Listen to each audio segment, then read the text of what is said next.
અત્યારે સૌરાષ્ટ્રવાસીઓ માટે કોઈ મોટી મુશ્કેલી હોય તો એ રાજકોટથી જેતપુર હાઈવે પર જે 6 લેન હાઈવેનું કામગીરી ચાલી રહી છે એને લઈ અને અત્યારે જે ચોમાસાને લઈને ખાસ કરીને રસ્તાઓ જે ડાયવર્ઝન અલ્ટરનેટ રૂટ બનાવ્યા છે તેમાં પાણી ભરાવા, કીચડ, રસ્તાઓ પર કલાકોનો ટ્રાફિક ચક્કાજામ સહિતની મોટી સમસ્યાઓનો સૌરાષ્ટ્રવાસીઓ સામનો કરી રહ્યા છે।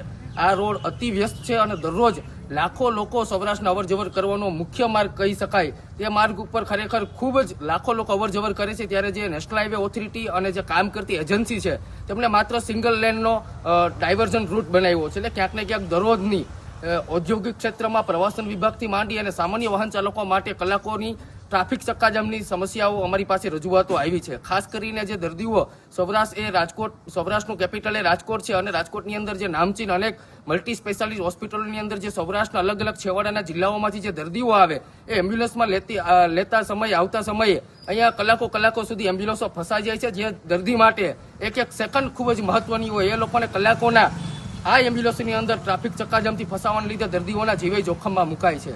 રાજ્ય સરકાર, કેન્દ્ર સરકારના નેશનલ હાઈવે ઓથોરિટીના નિયમ મુજબ જ્યાં સુધી સંપૂર્ણ હાઈવેનું નિર્માણધીન હાઈવેનું કામ પૂરું ન થાય ત્યાં સુધી ટોલની વસૂલાત કરી ન શકાય। તેમ છતાંય 35 કિલોમીટરના અંતરે બે ટોલ પ્લાઝાઓમાં વાહન ચાલકો પાસેથી ખુલ્લેઆમ ટોલના ઉઘરાણા થઈ રહ્યા છે। તે તદ્દન નિયમની વિરુદ્ધ છે।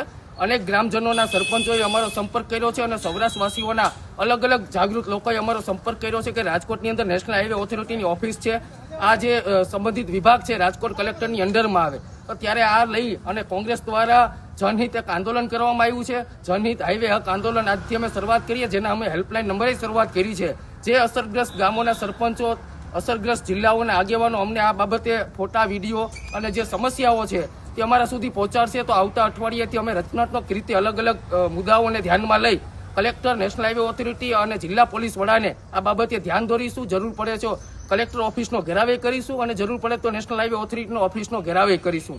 અલગ અલગ મુદ્દે, ગંભીર મુદ્દે અમે અત્યારે માત્ર જાહેરાત કરી છે। આવતા અઠવાડિયાથી સમગ્ર સૌરાષ્ટ્રવાસીઓ જોઈ શકશે કે આ આંદોલનની અંદર ગુજરાત કોંગ્રેસના મોટા નેતાઓ, સામાજિક અને રાજકીય નેતાઓ, સરપંચો જોડાવાના છે અને જ્યાં સુધી આ હાઈવે પર વાહન ચાલકોને પડતી સમસ્યાનું હલ નહીં થાય ત્યાં સુધી અમારું આ જનહિત આંદોલન ચાલુ રાખવાના છે।